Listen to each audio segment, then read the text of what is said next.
राज्यात सध्या सत्तामेव जयते सुरू आहे. उद्धव ठाकरे म्हणतायत आणि भाजपसह महायुतीवर टीकास्त्र टाकतायत. लोकशाही मराठीला दिलेल्या विशेष मुलाखतीत उद्धव ठाकरेंचं टीकास्त्र आहे. सत्तेचा गैरवापर करून सत्ता मिळवण्याचा प्रयत्न आहे. महायुतीचा बोगस आणि भ्रष्टाचाराचा विकास या मुद्द्यावर सध्या उद्धव ठाकरेंनी भाष्य केलेलं आहे. पाहूया आपण. सत्यमेव जयते.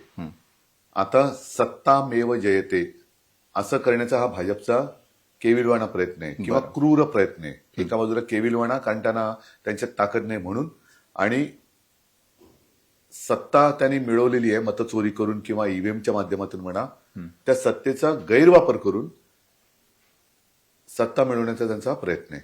भौगोलिक परिस्थिती पाहिली तर मुंबईची काही जागा ही समुद्र पातळीपेक्षा खाली आहे. तिथे मग आम्ही पंपिंग स्टेशन किंवा पंप लावून ते पाणी उपसून बाहेर काढतो. आता ह्यानी काय केलंय, बेधडक वाटेल तिकडे खोदतायत.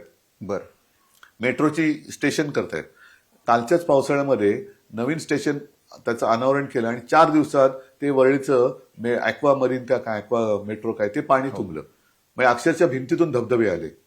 हा यांचा बोगस आणि पोकळ भ्रष्टाचाराचा विकास आहे. बिनविरोध निवडणुकांमुळे मतदारांचा अधिकार हिरावलाय. दमदाटी करून अर्ज मागे घ्यायला लावलेत. उद्धव ठाकरे म्हणतात.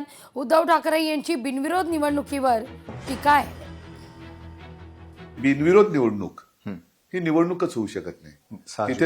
तिथे तुम्ही मतदारांचा अधिकार हिरावून घेतलेला आहे.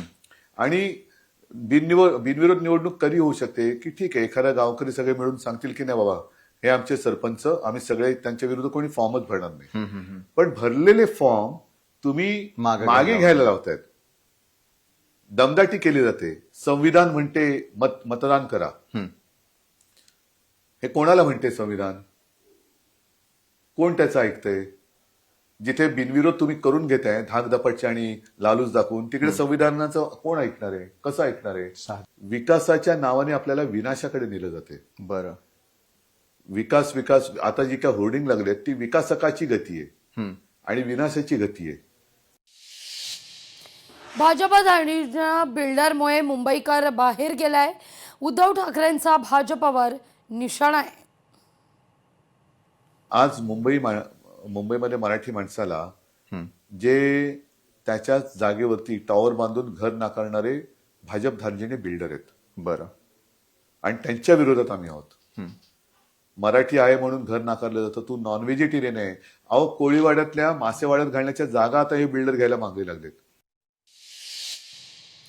शेवटी गद्दार तो गद्दारच असतो, उद्धव ठाकरे म्हणतायत आणि शिंदेंवर जोरदार घणाघात करतायत.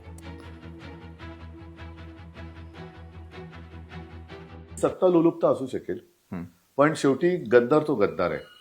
आणि त्याला बघा, अंबरनाथमध्ये त्याला यूज अँड थ्रो करून टाकला ना, फेकला ना त्याला. बरोबर आहे. त्यांनी मग पुन्हा पैसे फेकून काहीतरी आघाडी जमवले म्हणतात. पण अंबरनाथमध्ये जिकडे शिवमंदिर आहे तिथे भाजपने याला वापरून फेकला आणि काँग्रेस बरोबर युती केली.